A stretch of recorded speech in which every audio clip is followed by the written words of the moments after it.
మీరు చదువుకున్నటువంటి లేఖన భాగం మరొక మాట చదువుతున్నాము. అపోస్తుల కార్యము 20వ అధ్యాయము 7వ వచనం నుంచి, ఆదివారమున మేము రొట్టె విరుచుట కూడినప్పుడు పౌలు మరునాడు వెలనయుండి వారితో ప్రసంగించుచు కూడి ఉన్న మేడ గదిలో అనేక దినములుండెను.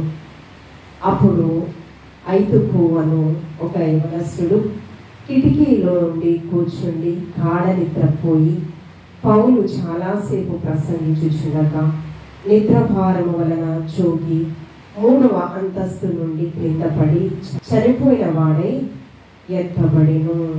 ప్రేమానమ్మకం కలిగిన మా తండ్రి, మీకు స్తోత్రము.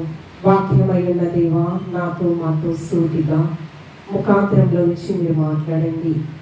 వాక్యానుసారమైన జీవితము ప్రతి ఒక్కరికి దయచేసి నీ రాకడ కొరకు, నీ రాజ్య స్థాపన కొరకు ప్రయాసపడేవలసిన మమ్మల్ని మీరు సిద్ధపరచమని క్రీస్తు పరిశుద్ధ నామంలో అడిగి వేడుకొని ప్రార్థించుచున్నాము తండ్రి, ఆమేన్. పరిశుద్ధాత్మ దేవుడి దినమున గాఢ నిద్రతో నిద్రబోతుల వలె ఈ లోకంలో మనము బ్రతకకూడదని వాక్యంతో హెచ్చరిస్తూ ఉన్నాడు.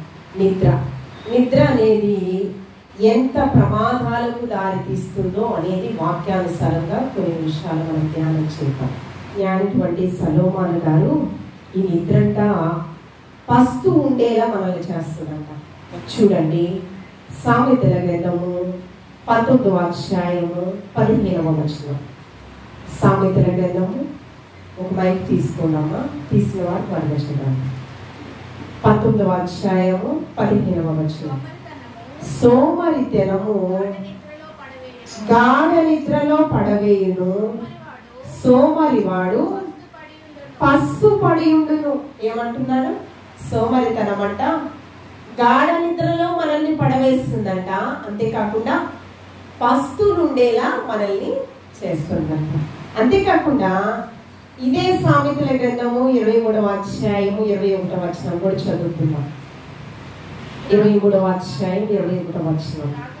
త్రాగుబోతులను, తిండిబోతులను దరిద్రులగుదురు, నిద్రమత్తు అంట చింపి గుడ్డలు ధరించుకునేలా మనకి కారణమవుతుందంట. మొట్టమొదటికి ఏం చూస్తాము? పస్తులు ఉండేలా చేస్తుందంట నిద్ర. రెండోది ఏం చెప్తున్నాడు? చింపిరి గుడ్డలు ధరించుకునేలా మనల్ని చేస్తుందంట ఈ నిద్ర. అమ్మో, వింటేనే చాలా ప్రమాదకరంగా ఉంది కదా. అంటే ఏ నిద్ర గురించి, ఏ వాక్యం గురించి పరిశుద్ధాత్మ దేవుడు మనతో మాట్లాడుచూ ఉన్నాడంటే, మనము ఆత్మీయ అంధత్వం కలిగి ఈ లోకంలో బ్రతకడానికి వీలు లేదు. ఆత్మీయ అంధత్వము ఇర్మియా ప్రవక్త చేత పరిశుద్ధాత్మ దేవుడు 5వ అధ్యాయము 21వ వచనంలో, ఇర్మియా గ్రంథము 5వ అధ్యాయము 21వ వచనం. కళ్ళున్న వారు చూడాలి, చూడకపోతే ఎలాగా? కళ్ళుంటే చూడకపోతే ఎలాగా? గుడ్డివారైతే మరి చూపు లేదు కనుక చూడడం కష్టం కదా. వారు కొన్ని సిగ్నల్స్ తో నడవడానికి ప్రయత్నిస్తారు, నిజంగా కదా. కన్నులుండియు చూడకయు, చెవులుండియు వినకయున్న వివేకమైన మూఢలారా ఈ మాట వినుడి. అంతేకాకుండా యేసుక్రీస్తు ప్రభువారు కూడా సువార్తలలో, మార్కు సువార్త 8వ అధ్యాయం 18వ వచనంలో, మీరు కన్నులుండియు చూడరా, చెవులుండియు వినరా, జ్ఞాపకము చేసుకొనరా. చాలా మంది ఏంటంటే కళ్ళున్నా కూడా దేవుని మహిమను, దేవుని యొక్క కార్యాలను, దేవుడు చేసేటటువంటి పనులను చూడలేని పరిస్థితిలో అన్నిల గురించి మాట్లాడడం లేదు. క్రైస్తవ సమాజం గురించే కడవరి దినాలలో హెచ్చరికతో కూడినటువంటి వాక్యం. పోయిన వారం ఏం చెప్పాము? పోయిన వారము నరహత్య చేయకూడదు, పొరుగు వాని దేనిదకు ఆశింపకూడదు. ఆశించినటువంటి తన భార్య చనిపోతే 12 ముక్కలుగా అది చేసి ఇజ్రాయేలు 12 గోత్రాలకు దాన్ని పంపించి, రానున్న తరాలలో ఇటువంటి భయంకరమైన పరిస్థితి ఏ ఆడబిడ్డకు జరగకూడదని ఒక దృష్టాంతముగా మనకి తెలియపరిచాడు. కానీ ఈ దినాలలో అవే జరుగుతుంది కదా. ఈ క్రైస్తవ ప్రపంచం మనము కూడా ఏం చేయాలంటే, క్రైస్తవం అని పిలవడం కాదు, పిలుపుకు తగిన జీవితం మనలో ఉండాలంట. ప్రతి ఒక్క విషయంలో కూడా ఆత్మీయ అంధత్వము లేకుండా ఈ లోకంలో బ్రతకాలని దేవాది దేవుడు హెచ్చరిస్తూ ఉన్నాడు. దేవుడి కార్యాలు అంటే మన కళ్ళ ముందే జరుగుతూ ఉంటాయి, చూడలేని నిస్సహాయ స్థితిలో మనం బ్రతుకుతూ ఉంటాం. పరమ తండ్రి ప్రారంభంలోనే ఆయన పోలికలో ఆదాము గారిని మొట్టమొదటిగా నిర్మించుకొని ఉన్నాడు. మొట్టమొదటిగా చేసింది ఆదాము గారు. సృష్టి అంతటిని కూడా నోటి మాట ద్వారా కలుగ చేశాడు. ఏదైనా తోటలో సమస్తాన్ని జలచర జీవరాశులు నోటి మాట ద్వారా కలుగ చేశాడు. కానీ వాటికి పేర్లు పెట్టేటటువంటి అధికారము ఆదాము గారికి ఇచ్చాడు. అయితే ఒక కొరత కనిపించింది ఆయనకి. ఆ ఒక కొరత కనిపించినప్పుడంట ఆదాము గారికి ఒకటి కలుగ చేసి, చూడండి, గాఢ నిద్ర కలుగ చేసి, ఆదికాండము 2వ అధ్యాయం 21వ వచనం. అప్పుడు దేవుడైన యెహోవా ఆదామునకు గాఢ నిద్ర కలుగ చేసి, అతడు నిద్రించినప్పుడు అతని ప్రక్కటెముకలో ఒకదానిని తీసి ఆ చోటును మాంసముతో గాఢ నిద్ర కలుగ చేశారు. దేనికంటే పస్తులు ఉండడానికి కాదు, ఏమండి, వస్త్రములు లేకుండా చేయడానికి కాదు, ఒక ఘనమైన కార్యము కొరకు. ఆయనకి ఒక పొదువు ఉందంట. ఆ భూమి మీద ఏ పొదువ లేదు, ఆదాము గారికి ఒక పొదువు ఉందంట. ఆ పొదువు ఏంటి? సాటి అయిన సహాయకారి లేదంట. ప్రక్కటెముకలో ఒక ఎముకను తీసి, అది ఆ ఎముకతో అవ్వమ్మ గారిని తయారు చేసి నాసికారంధ్రములో జీవవాయువును ఊది, ఏమని తన పోలికలో నిర్మించుకుని అవ్వమ్మను తీసుకుని వచ్చి ఆదాము దగ్గర నుంచి పెడితే, ఆదాము గారు అన్నారంట, నా ఎముకలో ఎముక, నా మాంసములో మాంసం. పరమ తండ్రి ఆదాము గారికి ఒక గాఢ నిద్ర కలుగ చేశారు, ఘనమైన కార్యము కొరకు, సాటి అయిన సహాయకారి కొరకు. వివాహము అన్ని విషయములలో ఘనమైనది కదా, ఆ ఘనమైన కార్యము కొరకు గాఢ నిద్ర కలుగ చేశారు.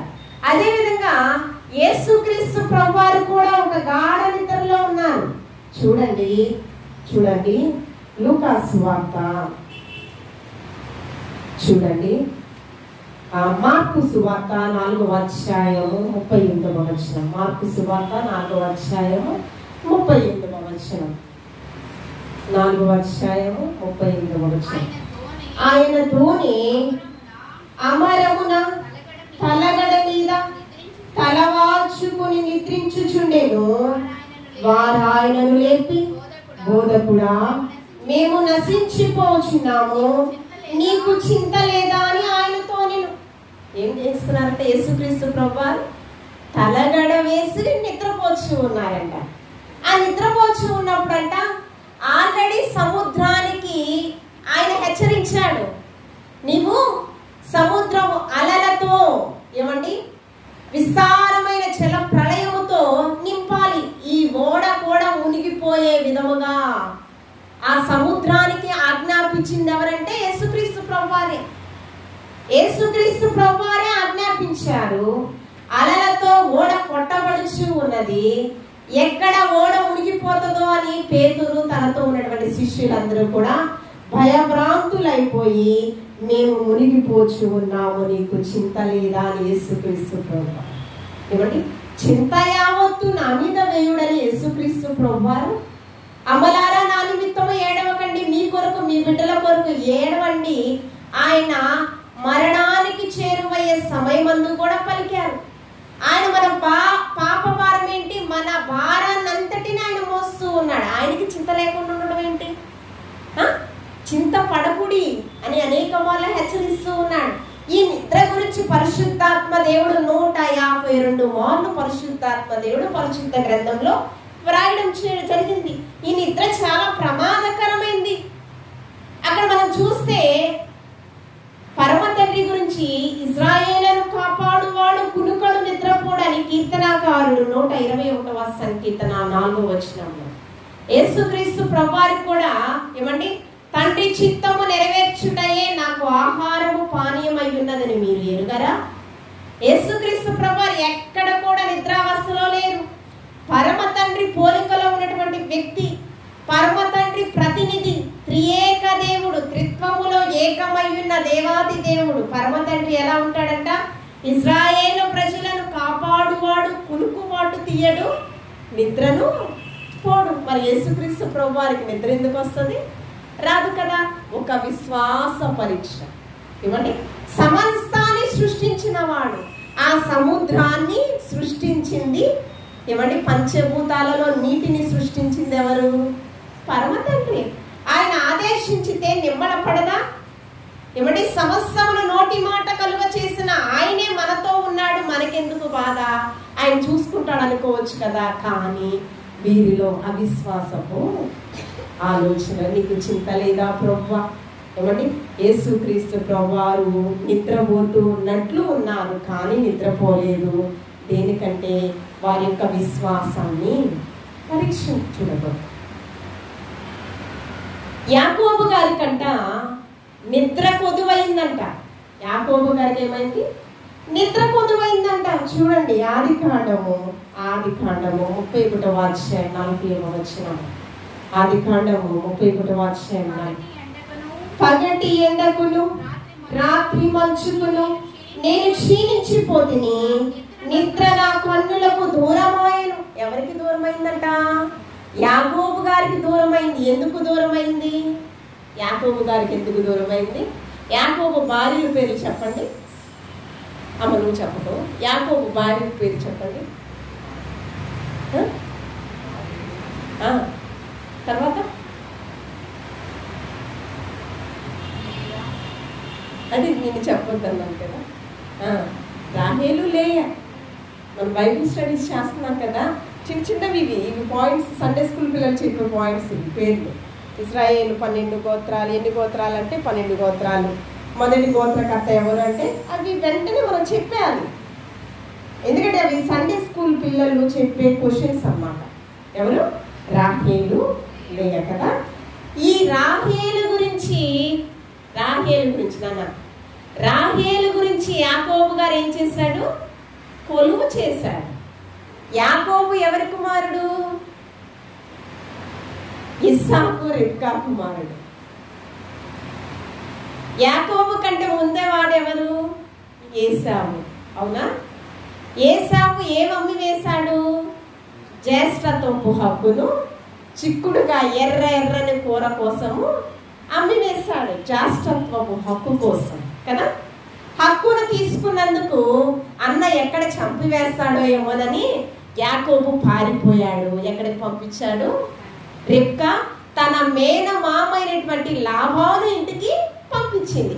అక్కడికి వెళ్ళి ఏం చేశాడంటే 6 సంవత్సరాలు గొర్రె మేకల మందను మేపాడు పనివాడిగా. అయ్యా మామగారు, నేను 20 సంవత్సరాలు నీ ఇంటిలో కొలువు చేశాను. దేని కొరకు? మొట్టమొదటేమో నీ గొర్రెలు మేకల మందను మేపుట కొరకు. 7 సంవత్సరాలేమో నీ యొక్క కుమార్తె రాహేలుని ఇష్టపడుట కొరకు తననిచ్చి వివాహం చేస్తావేమోనని. మరలా నువ్వు నన్ను మోసం చేశావు. ఎలాగా?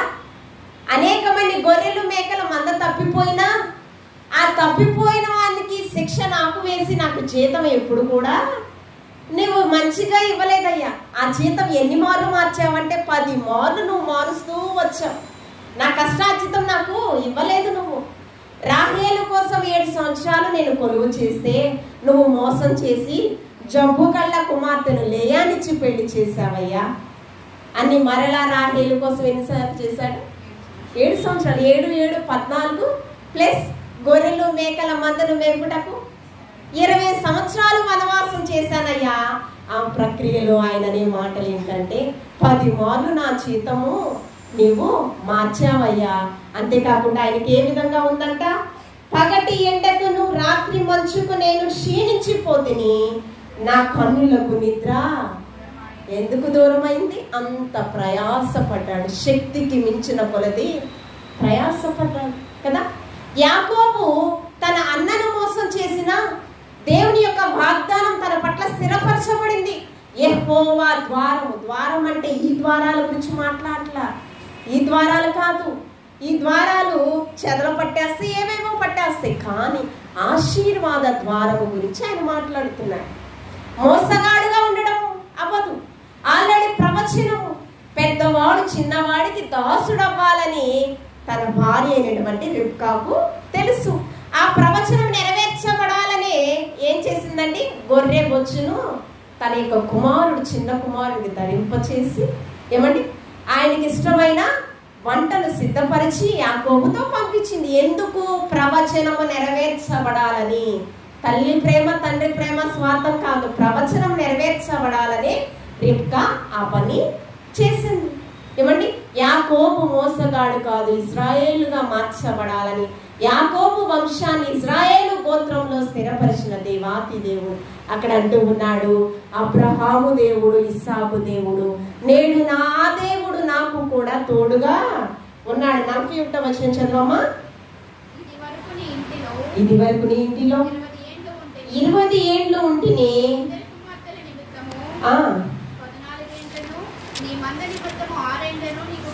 కొలువ చేసి తిని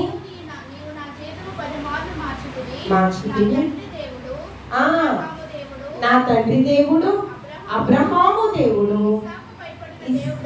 ఇస్సాకు భయపడిన దేవుడు నాకు తోడై ఉండని ఎడల ఎలా పంపిస్తావంట? ఏ దేవుడు నాకు తోడున్నాడు? యెహోవా దేవుడు. ఆయన అంటూ ఉన్నాడు మోషేతో, నేను ఉన్నవాడను అనువాడను, ఏమైనా కార్యాలు ఆయన చేస్తాడు కదా. ఇక్కడ అందుకనే తన మామను పెట్టినటువంటి ఆ భారముతో శక్తికి మించిన కొలది తన ప్రయాసపడిన తీరును బట్టి నిద్ర తనకి కరువైపోయిందంట ఇక్కడ యాకోబు గారికి. అంతేకాకుండా సంసోను కూడా ఒక నిద్రలో ఉన్నాడు. సంసోను ఒక నిద్రలో ఉన్నాడు. న్యాయాధిపతుల గ్రంథము 16వ అధ్యాయము 19వ వచనంలో ఈ సంసోను ఒక ప్రత్యేకమైన వ్యక్తి, న్యాయాధిపతి, దేవుని యొక్క అభిషేకంతో నింపబడినటువంటి వ్యక్తి. తన అభిషేకం ఎక్కడుందంటే తన శౌర్యము, తల వెంట్రుకలలో దేవుని యొక్క అభిషేకం, తన ప్రాణం తీసేటటువంటి అధికారం ఎవరికి లేదు. ఆ సీక్రెట్ ఎవరికి తెలుసు అంటే వారి యొక్క తల్లిదండ్రులకు, తనకు మాత్రమే తెలుసు, ఇంకెవరికి తెలియదు. మొట్టమొదటిగా అతని గర్భములో ఉన్నప్పుడే ఉపదేశము ఎక్కడ వింటారంటే మొట్టమొదటిగా దేవుని యొక్క మందిరం ఎక్కడ ఉందంటే మొట్టమొదటిగా ఏదేను తోటలో 2-3 కూడిన ఆదాము అవ్వల మధ్య దేవుని మందిరం ఉంది. మరలా ఎక్కడుంది చెప్పగలరా? మరలా ఎక్కడ ఉంది చెప్పగలరా? జ్ఞాని అయినటువంటి సొలొమోను నిర్మించిన మందిరం గురించి నేను మాట్లాడట్లేదు. మందిరము మందసానికి సాదృశ్యంగా ఉంది, దాని గురించి మాట్లాడట్లేదు. ప్రత్యక్ష గుడారము గురించి మాట్లాడట్లేదు. నూతన యెరూషలేము గురించి మాట్లాడట్లేదు. మరొక మందిరము, మొట్టమొదటి మందిరం ఏదేను తోటలో, తర్వాత మందిరం ఎక్కడుందో చెప్పగలరా? మందిరము దేవుని యొక్క తల్లి వడిలో, ప్రతి ఒక్క తల్లి వడిలో తల్లితో పాటు ఎవరున్నారు? 2-3 కూడి ఎక్కడ ఉంటారు? తల్లితో పాటు ఎవరున్నారు? ఇంకో వ్యక్తి, పిండం ఉంది కదా, బిడ్డ ఉన్నారు కదా. నిన్నే దీపిక అక్క డెలివరీ అయిందంట, బాబు పుట్టాడంట. ఎవరు? వరాక్క డెలివరీ అయింది, బాబు పుట్టాడు.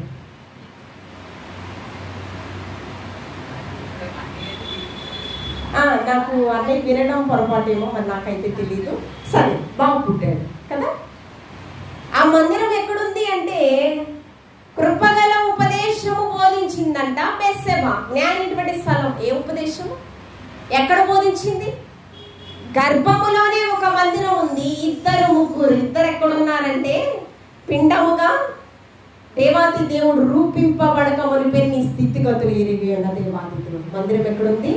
తల్లి గర్భములో ఒక మందిరం ఉంది. ఆ మందిరంలో ఏం చేయకూడదంటే దేవుని బిడ్డ అయినటువంటి అపవిత్రపరిచేటటువంటి ఏ పని నువ్వు చేయడానికి లేదు. అందుకని సంసోను నాజీరు చేయబడినటువంటి వ్యక్తి, అభిషేకం పొందినటువంటి వ్యక్తి.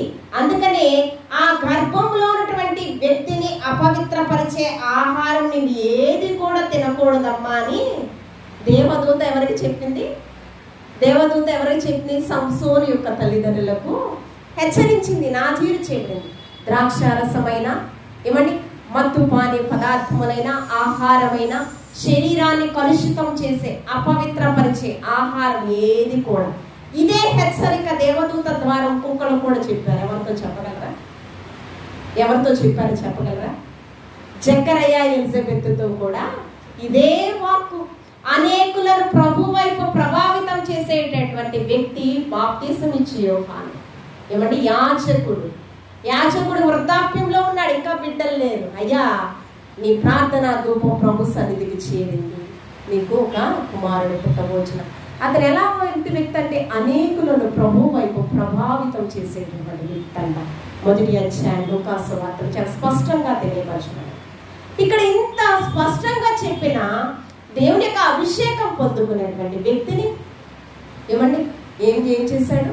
ఒక స్త్రీ క్షయమైన ఆనందం కొరకు ఏం చేశాడంటే, ఈ యొక్క సంసోను, ఆమె పేరేంటి,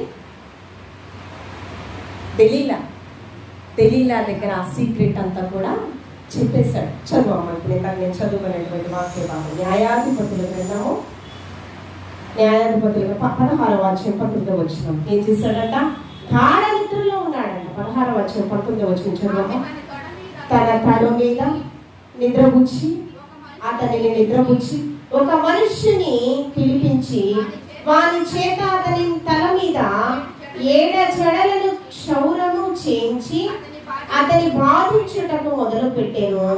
అప్పుడు అతనిలో నుండి బలము తొలగిపోయిన తర్వాత కింద వచ్చాను. చదువమ్మ. ఆమె సంసోను బెస్సెబానే చెప్తుంది. బెస్సెబానే క్షౌర్యం కత్తిరించేలా చేసింది, శక్తిహీనుణ్ణి చేసి మరలా ఆమె ఏం చెప్తుందంటే, సంసోను, ఫిలిస్తీన్లు నీ మీదకి వస్తున్నారయ్యా అని చెబుతూ ఉంది. ఫిలిస్తీన్లు నీ మీద పడుచున్నారనగా అతడు నిద్ర మేలుకొని, చదువమ్మా, ఎప్పటి అట్లు నేను బయలుదేరి విడచిమ్ము కొందుననుకునేను. ఏంటి? అతని శౌర్యాన్ని, ఏమండి, ఆ శౌర్యంలో గొప్ప శక్తి ఉంది. విడచిమ్ము కొందుననుకునేను. అయితే యెహోవా తనను ఎడబాసెనని అతనికి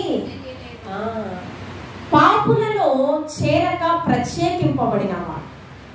శాస్త్రులు పరిసయ్యులు అనేక మంది యేసుక్రీస్తు ప్రభువుని ఏంటి పాపులతో స్నేహం చేస్తున్నాడేంటి, పాపుల మధ్య ఉంటున్నాడేంటి, పాపాత్మురాలైన స్త్రీ దగ్గర ఏమండి ఆయన ఏం చేసింది? అత్తరు రాసి కన్నీళ్లతో పాదాలను కడిగి తల వెంట్రుకలతో తుడిచిందంట పాదాలను. ఎంత ఆ విస్తారమైన భక్తిని ప్రదర్శించిన తీరును బట్టి ఏమైందంట? ఆ విస్తారమైన పాపములు క్షమించబడ్డాయి.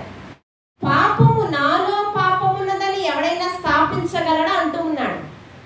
పాపుల మధ్య బ్రతికాడు, కానీ పాపిని పరిశుద్ధుడుగా పవిత్రుడుగా మార్చడానికి యేసుక్రీస్తు ప్రభువారు ఈ లోకానికి, రోగికి వైద్యుడు అవసరం కానీ ఆరోగ్యవంతుడికి వైద్యుడు అవసరం లేదు.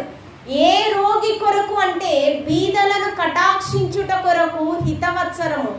ఏ బీద గురించి మాట్లాడుతున్నాడంటే ఆత్మీయ బీదరికము ఎవరైతే ఉందో, ఏ బీదరికము? ఆత్మీయ లోపం, ఆత్మీయ జ్ఞానం లేనటువంటి వారు, ఆత్మీయ ఈవులు లేనటువంటి వారు, తలాంతులు లేనటువంటి వారు, దేవుని యొక్క మహిమను చూడలేనటువంటి వారు, వీరందరేంటి? బీదలు. ఈ వేదలను కటాక్షించడం కొరకే యేసయ్య వచ్చాడు. అందుకని ధనవంతుడు అన్ని ఉన్నాయి, కానీ ఏమి లేదు, తనకి ఆత్మీయ జ్ఞానం లేదు, ఆత్మీయత లేదు. అందుకనే నీకు ఒకటి కొదువుగా ఉందయ్యా, ఆత్మీయత లేదు నీలో. ఆత్మీయతలో చిగురించే ఆనవాళ్లే నీకు లేవు. బోధకుడా, పరలోక రాజ్యానికి ఏం వెళ్ళాలంటే ఒకటి కొదువుగా ఉంది, నీ ఆస్తినంతా అమ్మి పేదలకు ఇచ్చేయ్యా అంటే, ఆత్మీయత లేనివాడు ఏం చేశాడు? వ్యసన పడుచు వెళ్ళిపోయాడంట. ఏమయ్యాడు?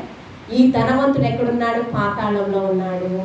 బీదవాడు ఇహమందు ధనం లేని బీదవాడు ధనవంతుడిగా అబ్రహాము రోజున అనుకున్నాడు.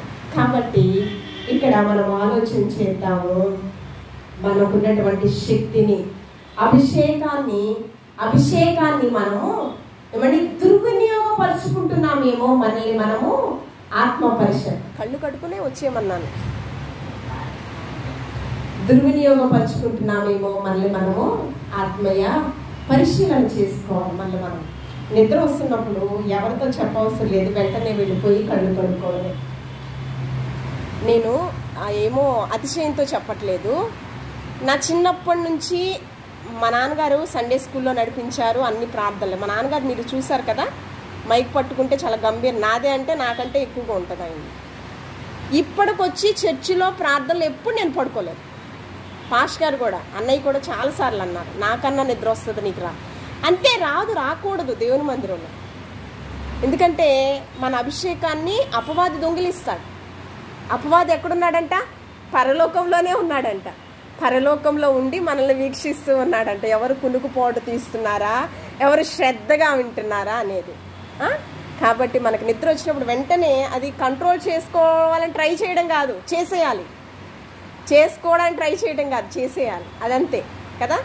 కాబట్టి ఆ నిద్రలో ఉన్న తన స్థితిని బట్టి ఏం చేస్తాడంటే అభిషేకాన్ని కోల్పోయాడు సంసోను కదా. మనం అలాంటి స్థితిలో, అభిషేకాన్ని కోల్పోయే స్థితిలో మనం ఉండడానికి వీలు లేదు. అంతేకాకుండా చూడండి, ప్రవక్తలలో చిన్న ప్రవక్త. ఈ ప్రవక్తకు పరమ తండ్రి ఆల్రెడీ ఒకటి ఉపదేశించాడు. ఏమని ఉపదేశించాడు? యోనా. మొన్నటి దినాన్ని ఒక న్యూస్ చూశాను. ఏంటంటే జెసికా దాంట్లో మంచి ప్రావీణ్యం ఉంది ఆమెకు కదా. స్వాతంత్ర దినోత్సవం రోజు అవి వీడియోస్ కొన్ని అప్లోడ్ చేశారు. ఎందుకు అప్లోడ్ చేశారంటే ఉమెన్ లేడీ ఫ్రీడమ్ ఫైటర్స్ ఎలా ఉన్నారో, ఝాన్సీ లక్ష్మీబాయి అలా కొన్ని వీడియోస్ అప్లోడ్ చేశారు. నేను కూడా వీడియో పెట్టాను. వీడియో పెట్టినప్పుడు దాంట్లో కూడా ఏంటంటే ఝాన్సీ లక్ష్మీబాయి, వీరా ఆర్యన్, సరోజిని నాయుడు గారు, ఇలా చాలామంది వ్యక్తులు. ఈమెకున్న జెసికా సిస్టర్ ఆమెకున్న ధైర్యం కూడా ఎలాంటిదంటే, ఆమె చనిపోయింది, తన కుమార్తె ప్రేయర్ చేస్తుంది. మా అమ్మ చాలా గట్స్ ఉన్న మదర్, ఆ మదర్ని నేను సంపాదించుకున్నందుకు నాకు చాలా ప్రౌడ్గా ఫీల్ అవుతున్నాను అని చెప్పి వాళ్ళ మదర్ గురించి ఒక వీడియో రిలీజ్ చేశారు. ఆ కింద మరలా దాన్ని మూవ్ చేస్తే ఇంకొక వీడియో వచ్చింది. డాల్ఫిన్ తన్ని ఏ విధంగా మింగి వేసింది, తను మరలా బయటికి రావడానికి హెల్ప్ మీ అని ఎలా అంటుంది, అవన్నీ కూడా వీడియోస్ 1 by 1 కొన్ని రిలీజ్ చేశారు కదా. రిలీజ్ చేసినప్పుడు ఆ డాల్ఫిన్ బయటకు వచ్చిన తర్వాత, దాని నుంచి బయటకు వచ్చిన తర్వాత బాధపడుతూ కొన్ని మాటలు మాట్లాడుతుంది. ఎందుకంటే దానితో సహవాసం చేసింది జెసికా. ఏం చేసింది? తనతో సహవాసం చేసింది. ఆమె పెయిన్ఫుల్ చాలా, అంటే ఇక మరణానికి చేరువవుతూ ఉంది. దాని నుంచి బయటకు వచ్చిన తర్వాత నాకు అప్పుడు అనిపించింది, యోనా మరి ఒక ఈ తిమింగళంలోనే కదా ఉన్నాడు. యోనా ఈ తిమింగళం, ఈ చేప కొడుకులోనే కదా 3 దినాలు ఉన్నాడు. ఎలా సురక్షితంగా ఉన్నాడు? జెసికానేమో సురక్షితంగా లేదు. ఒక దినం ఉందా? తిమింగళంలో లేదు. 1 hour ఉందా? అంత కూడా లేదు. ఆల్రెడీ అందరూ ఉన్నారు అక్కడ. ఏమండి, ఆమెను రక్షించడానికి అన్నీ కూడా ఉన్నాయి కదా. నాకు తెలిసి ఒక 1/2 hour కూడా లేదేమో కదా. ఆమె ప్రాణాలతో ఆమె లేదు, కానీ జీవ గ్రంథములో లిఖించబడింది ఇదే తిమింగళం ఒక ప్రవక్తను నిండింది. ఆ తిమింగళానికి దేవాది దేవుడు ఆదేశించాడు, ప్రవక్త నా కుమారుడు, నా స్వారూప్యమందు నేను నిర్మించుకున్న కుమారుడు, నీవు హాని చేయడానికి వీలు లేదని పరమ తండ్రి ప్రవక్త యొక్క ఆ తిమింగళానికి ఆదేశించాడు. సురక్షితంగా ఉన్నాడు.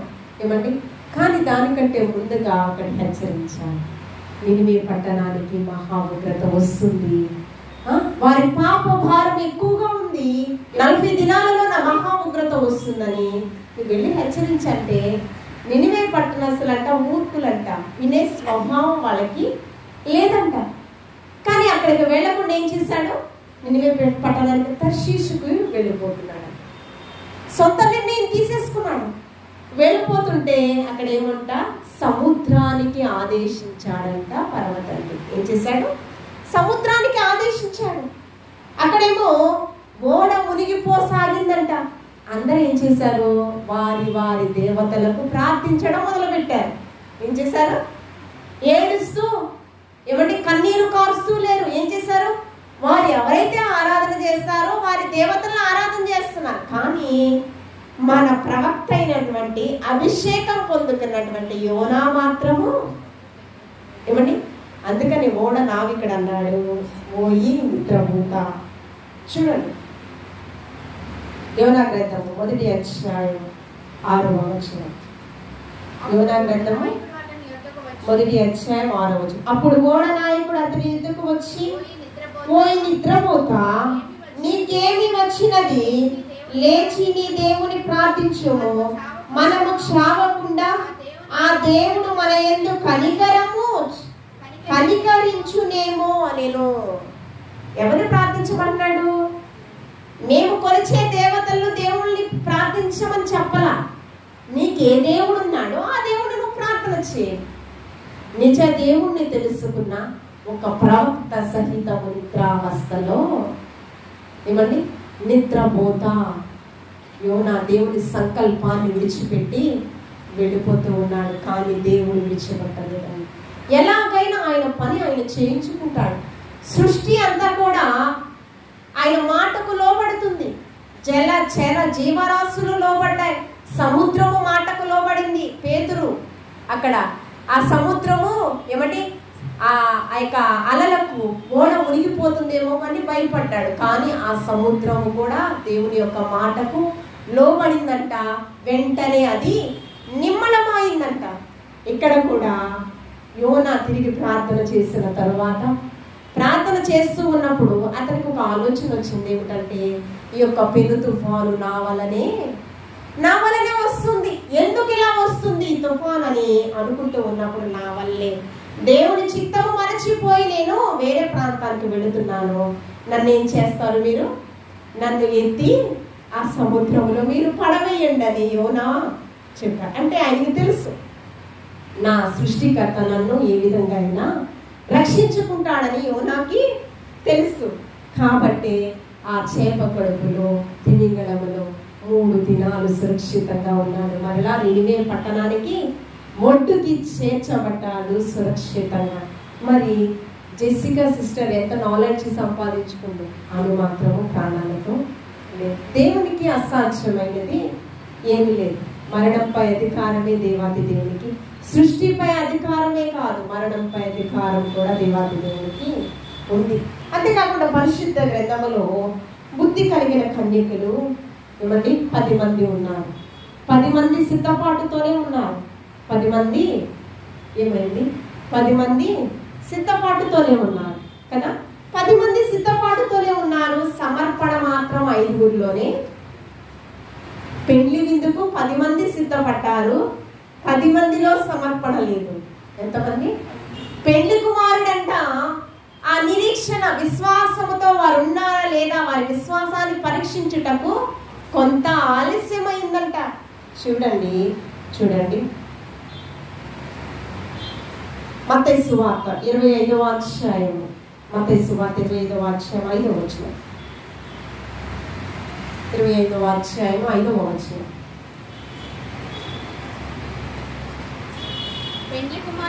పెండ్లి కుమారుడు ఆలస్యం చేయగా వారందరూ కునికి నిద్రించుచుండిరి. అంతటా అర్ధరాత్రి వేళ ఇదిగో పెండ్లి కుమారుడు అతన్ని ఎదుర్కొనరండి అని కేకలు వినిపించుచూ ఉన్నాయంట. కానీ 5గురు మాత్రము సిద్ధపాటుతో సమర్పణతో ఉన్నారు. పెండ్లి కుమారుని ఎదుర్కొని దివిటీలో నూనె కూడా ఉంది. ఇంకో 5గురికి ఏమో నిద్ర వస్తుంది, దివిటీలో నూనె లేదు. వాక్యానికి సాదృశ్యమైన నూనె, ఆ నూనె లేదు. ఇంతలో పెండ్లి కుమారుడు వచ్చాడు. ఏమండి, ఆ ఎవరైతే సిద్ధపాటుతో ఉన్నారో వాళ్ళ దగ్గరికి వెళ్ళి కొద్దిగా నూనె మాకు కూడా ఇవ్వండి. లేదు, మాకు సరిపోదేమో. ఏమంటే ప్రతి ఒక్క విషయంలో సమర్పణ సిద్ధపాటు అనేది చాలా ప్రాముఖ్యమైనది. యేసుక్రీస్తు ప్రభువు సిలువకు సమీపమయ్యే సమయమందు ఆయన గెత్సెమనే తోటలో ప్రార్థన చేస్తూ ఉన్నాడు ఏకాంతంగా. ఆయన కొన్ని ఘనమైన కార్యాలలో కొంతమంది వ్యక్తులను ప్రత్యేకపరుచుకున్నాడు. వారితో ఎవరు ఎక్కువగా ఉన్నారంటే రూపాంతరం చెందినప్పుడు కూడా ఏమండి జబదయి కుమారులు యాకోబు, యోహాను, అదేవిధంగా పేతురు కూడా ఎక్కువగా ఉన్నారు. కొంతమంది శిష్యులను తీసుకుని వెళ్ళారు. వీళ్ళే వెళితే ఆ గెత్సెమనే తోటలో ఆయన ప్రార్థన చేస్తూ ఉన్నప్పుడు చెమట రక్తపు బిందువులే కార్చు ఉందంట. మరణకరమైన వేదనతో ఉన్నాడంట. అయితే ఈ శిష్యులు అన్నాడు, ఏమన్నాడు చూడండి, మెలకువగా ఉండి మీరు నా నిమిత్తము ప్రార్థన చేయండి. కానీ వారు నిద్రావస్థలో ఉన్నారు. మత్తయి సువార్త 26వ అధ్యాయం 40వ వచనము, ఆయన మరలా శిష్యుల యొద్దకు వచ్చి, మరలా వచ్చాడంటే ఒకసారి వచ్చారు, ఎందుకు నిద్రపోతున్నారు, ప్రార్థన చేయమన్నాను కదా అని అడిగే ఉంటారు. మరలా వచ్చాడంటే ఇది రెండో మారై ఉంటుంది కదా. శిష్యుల యొద్దకు మరలా వచ్చి వారు నిద్రించుట చూచి, ఒక్క గడి అయినా నాతో కూడా మేల్కొని ఉండలేరా? ఏమంటూ ఉన్నాడు? మరలా వచ్చి దుఃఖముతో నాతో మేల్కొని ఉండలేరా? శిష్యులు సహితము, ఏమండి అభిషేకం పొందుకున్న శిష్యుల సహితము, యేసయ్యను వెంబడించిన శిష్యుల సహితము నిద్రావస్థలో ఉన్నారంట. ఆ తీరును బట్టి దేవాది దేవుడు చాలా బాధపడుచు ఉన్నాడు. చూడండి, పరమగీతములలో 5వ అధ్యాయము పరమగీతములు ఈ యొక్క యేసుక్రీస్తు ప్రభువారికి సాదృశ్యంగా కనిపిస్తుంది. షూలమితి ఇజ్రాయేలు ప్రజలకు, నేడు క్రైస్తవ ప్రపంచానికి సాదృశ్యంగా కనిపిస్తుంది. చూడండి, ప్రసంగి గ్రంథము, పరమగీతములు, సామెతలు రాసింది ఎవరు? జ్ఞాని బట్టి సొలొమోను గారు కదా. పరమగీతములు 5వ అధ్యాయం 2వ వచనము, నేను నిద్రించితినే గాని నా మనస్సు మెలుకొని ఉన్నది, నా సహోదరి, నా ప్రియులారా, నా పావురమా, నిష్కలంకురాలా ఆలకింపుము. నా తల మంచుకు తడిసినది, నా వెంట్రుకలు రాత్రి కురియు చినుకులకు తడిసినవి. నాకు తలుపు తీయమనచ్చు, నా ప్రియుడు వాకిటి తట్టుచూ ఉన్నాడట. ఏమంటూ ఉన్నాడు? నా మనస్సు మేల్కొని ఉందంట, నా కళ్ళు మూసుకొని ఉన్నాయని మీరు అనుకుంటున్నారేమో. ఏమంటూ ఉన్నాడు? యేసుక్రీస్తు ప్రభువారు కూడా చక్కగా తలగడ పెట్టుకుని కళ్ళు మూసుకున్నాడు. కానీ ఆయన మనస్సు నిద్రించుందా? మనస్సు నిద్రించి లేదు. అలాగే ఇక్కడంట షూలమ్మితి సంఘముతో చెబుతున్నాడు, ఆయనంట మనస్సు నిద్రించి లేదంట, కనులు మాత్రమే మూసుకొని ఉన్నాయంట. ఏమండి చూడండి, చివరిగా పరిశుద్ధ గ్రంథంలో ఏలియా ప్రవక్త కాలములో సిరియనులు సిరియా సైన్యాధిపతి ఎవరు? సిరియా సైన్యాధిపతి ఎవరు అమ్మా? సిరియా సైన్యాధిపతి ఎవరు? సైన్యాధిపతి నయమాను. అవునా? నయమానేగా కుష్ఠవ్యాధి నుంచి స్వస్థత పొందుతున్నాడు కదా. ఈ సిరియనులు ఇజ్రాయేలు ప్రజల మీదకి యుద్ధానికి వస్తున్నారు. అప్పట్లో ప్రవక్త ఎవరంటే ఎలీషా ప్రవక్త. ఇజ్రాయేలు ప్రజలు క్షేమ సమాచారం రాజుకు అందిస్తూ ఉన్నాడు. అతడు గుడారములో ఒక డేరాలు వేసుకుని నివసిస్తూ ఉన్నాడు, ఊరికి వెలుపల. అయితే సిరియనులంట దండెత్తి ఆ యొక్క యుద్ధం చేయడానికి వస్తూ ఉన్నారంట. సమూహమే వస్తూ ఉన్నారంట. ఆ డేరాలో ఉన్నటువంటి ఈ యొక్క ప్రవక్తకి దాసుడు వచ్చి చెప్తూ ఉన్నాడంట, అయ్యా సిరియనులు దండెత్తి వచ్చారయ్యా, మనల్ని కమ్ముకున్నారయ్యా. ఎవరెవరు వచ్చారయ్యా? సమూహమే వచ్చారంట, గొప్ప వెపన్స్ తో వచ్చారంట. మనం ఏం చేయాలయ్యా? మనమే కదా ఉన్నాము, మన దగ్గర ఆయుధాలు లేవు, ఏమీ లేవు. ఎరా మన దగ్గర ఆయుధాలు లేవు, ఏమీ లేవు, ఏం చేద్దాం అంటే ఏమంటూ ఉన్నాడు తెలుసా? ప్రభువా, నీవు చేసే కార్యము చూచుటకు ఈ దాసునికి నేత్రములు నీవు తెరువుమయ్యా.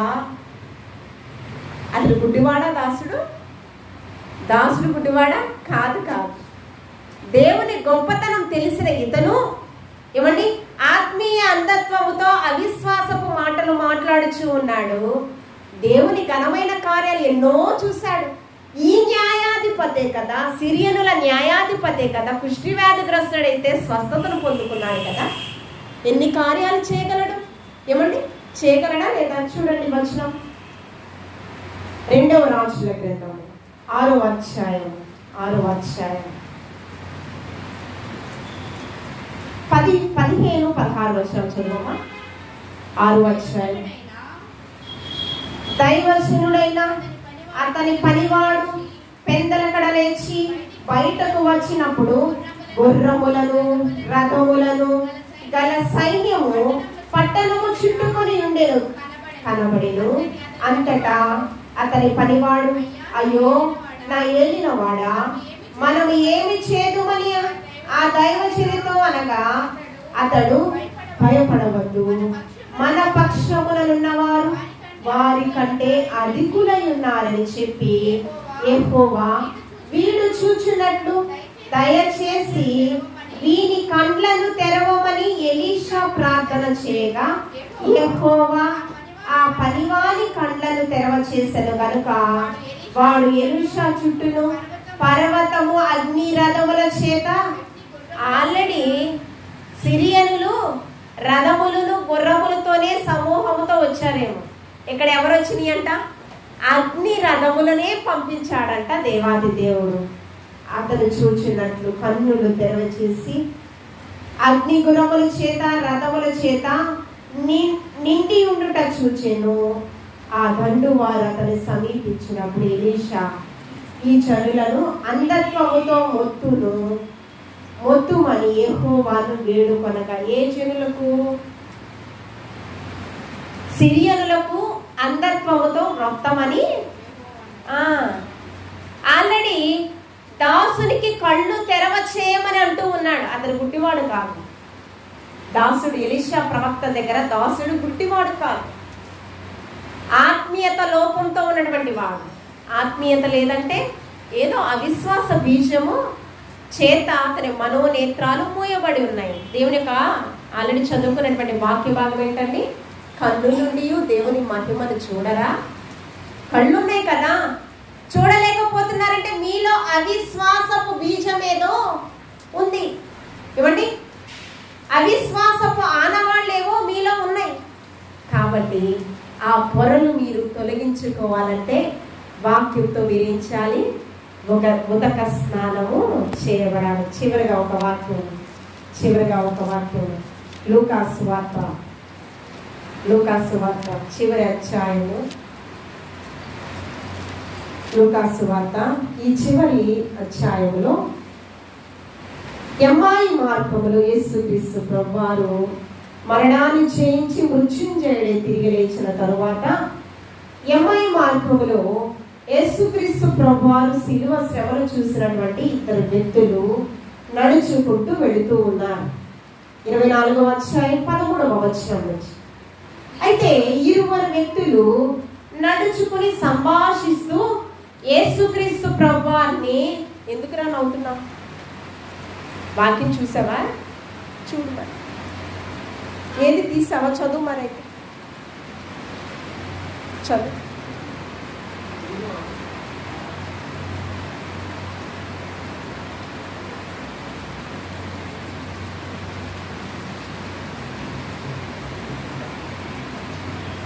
ఇదిగో ఆ దినమందు వారిలో ఇద్దరు యెరూషలేమునకు ఆవల దూరమున ఉన్న ఎమ్మాయి అను ఒక గ్రామమునకు వెళ్ళుచు. 2 వ్యక్తులు వెళ్తూ ఉన్నారంట. వెళుతూ ఉన్నప్పుడు యేసయ్యను ఏ విధంగా రోమా సైనికులు సిలువ వేశారు అని మాట్లాడుకుంటూ ఉన్నారు. మనుష్యులను గగ్గురపురిచే మరణం, భయంకరమైన మరణము, సిలువ మరణం, అది మాట్లాడుకుంటూ వెళ్తున్నప్పుడంట యేసుక్రీస్తు ప్రభువారు ఆల్రెడీ పునరుద్ధానుడైన తరువాత 40 దినాలు శిష్యులకు ప్రత్యక్షతను కనపరుచుకున్నారు. వారిలో ఏమండి తోమా, నేను నమ్మను, ఆయన గాయాలను నేను తాకితేనే నమ్ముతా అన్నాడు. అందుకనే చూచి నమ్మిన వారి కంటే చూడక నమ్మిన వారు. ఎందుకంటే యేసయ్యను వెంబడించాడు 3.5 సంవత్సరాలు. ఎవరు చనిపోయిన లాజరును లేపాడు. ఏమండి, అనేకమైన స్వస్థతలు చేశారు ఆయన. మరి వీరు నమ్మట్లేదంటే వీరికి ఎంత విశ్వాసం ఉంది? ఏమండి, మరలా పునరుద్ధానుడై నేను లెగుస్తానని సాదృశ్యానికి లాజరును తిరిగి లేపాడు. 3 దినాలు పార్థివ దేహము సమాధిలో ఉంది. ముందుగానే చూపించాడు ఆయన మహిమ కార్యం కదా. అయినా వీరు ఏం చేస్తున్నారు? అయ్యో ఆయన ఎలా మరణించాడని ఏడుస్తూ మాట్లాడుతున్నారు. యేసుక్రీస్తు ప్రభువారు ఎవరి గురించి మీరు మాట్లాడుకుంటున్నారంటే ఆ కింద వచనాలలో మీకు తెలియదా? నజరేయుడైన యేసుక్రీస్తు ప్రభువారు ఎంతగా రోమా చట్టం భయంకరమైన మరణము విధించిందో మీకు తెలియదా అని చెప్పి వారితో మాట్లాడుతూ ఉన్నప్పుడు, అప్పుడు కొంత దూరం వెళ్ళేటప్పటికి అర్ధరాత్రి వేళ అయిపోయింది. ఆ ప్రాంతానికి వెళ్ళిపోయారు. అయ్యా, ఈ అర్ధరాత్రి వేళ ఎక్కడికి వెళ్ళిపోతావు? మాతో నీవు బస చేయమని యేసుక్రీస్తు ప్రభువారిని అడిగారు. అడిగినప్పుడు మరి ఆతిథ్యం ఇచ్చే ధర్మము మరచిపోకూడదు కదా.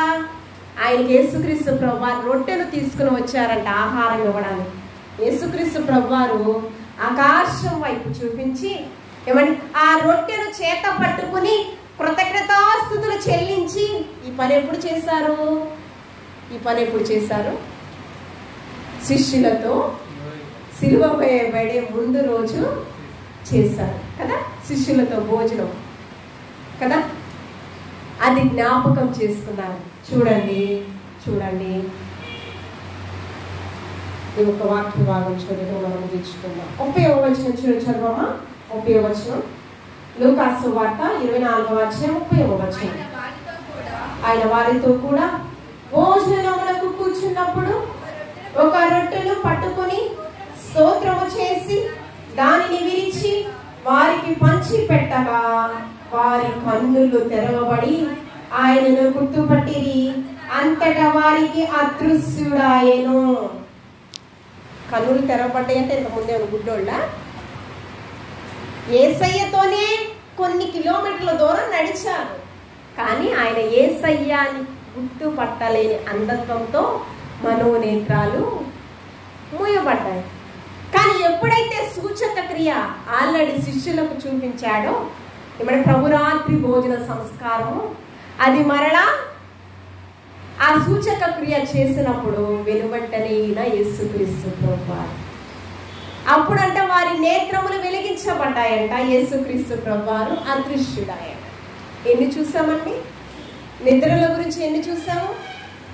ఏమండి, ఆత్మీయ అంధత్వం ఉంటే ఎంత నష్టపోతామో చూసాము. ఏమండి, మన జీవితంలో తిండి ఉండదంట. ఏమండి, మనము ఏ వస్త్రాలను ధరించుకుంటామంట? చిరిగిపోయిన వస్త్రాలు ధరించుకుంటామంట. మన స్థితి అంటే ధనవంతుడు అన్నీ ఉన్నాయి, పాతాళంలో ఎంత నరకయాతన అనిపిస్తూ ఉన్నాడో, అక్కడ అగ్ని ఆరదు, పురుగు చావదు, ఆకలి ఉండదు, ఏముండదు. ఏ స్థితిలో ఉంటాడో మనం ఆ వచనాన్ని చూసుకోవచ్చు, టాలీ చేసుకోవచ్చు. 152 సార్లు నిద్ర గురించి పరిశుద్ధాత్మ దేవుడు పరిశుద్ధ గ్రంథంలో రాయడం జరిగింది. మనం ఏ నిద్రలో ఉంటున్నాం? ఏమంటే ఆత్మీయ అంధత్వము మన జీవితానికి ఉండకూడదని పరిశుద్ధాత్మ దేవుడు ఈ దినాన హెచ్చరిస్తూ ఉన్నాడు. దేవుని మహిమను చూసేటటువంటి వారి, ఆ మహిమ కార్యాలను ప్రచురపరిచే వారిగా ఎక్కడే ఉంటాం, కానీ దేవుని యొక్క వాక్యం వినం. మన మనసు ఎక్కడో ఉంటుంది. ఏమండి, మన ప్రాణాత్మ దేహములు దేవుని యొక్క ఆధీనములో దేవుని సన్నిధిలో ఉండాల్సిందే. ఏముండాలి? ప్రభువా, నా దేహం ఉందయ్యా, నా మనసు లేదంటే అవ్వదు. ఏమవ్వదు? నా దేహం ఉంది, నా ప్రాణం ఉందయ్యా, నా ఆత్మ అయితే లేదంటే అవ్వదండి. ఏముండాలి? 3 ఏకరీతిగా పనిచేయాలి. ప్రాణాత్మ దేహములు దేవుని యొక్క ఆధీనంలో ఉండాలి. కాబట్టి ఆత్మీయ అంధత్వం నుంచి మనం తొలగింపబడి దేవుని యొక్క వాక్యము చేత వెలిగింపబడుచు మహిమ దేహములను పొందుకునే వారిగా మనందరము మార్చబడాలని దేవాది దేవుడి ఈ మాటలు మనందరి వెనుకల్లో బహుగా ఫలింపచేయుగాక. ఆమెను పరిశుద్ధిడానికి వందనాలు. ఆత్మీయ అంధత్వంతో మేము బ్రతకకుండా ప్రభువా నీ వాక్యముతో వెలిగించబడుచు జ్యోతుల వలె ప్రకాశమానమైన వెలుగును పొందుకునే వారుగా ఇక్కడున్న ప్రతి ఒక్కరిని ఆత్మీయ జ్ఞానంతో ఆత్మీయ తలాంతులతో మీరు బలపరచమని, నీ రాకడ కొరకు నీ రాజ్య స్థాపన కొరకు ప్రయాసపడేవారు సహాయపరచమని క్రీస్తు పరిశుద్ధ నామంలో అడిగి వేడుకుని ప్రార్థించుచున్నాము తండ్రి. ఆమేన్. అందరం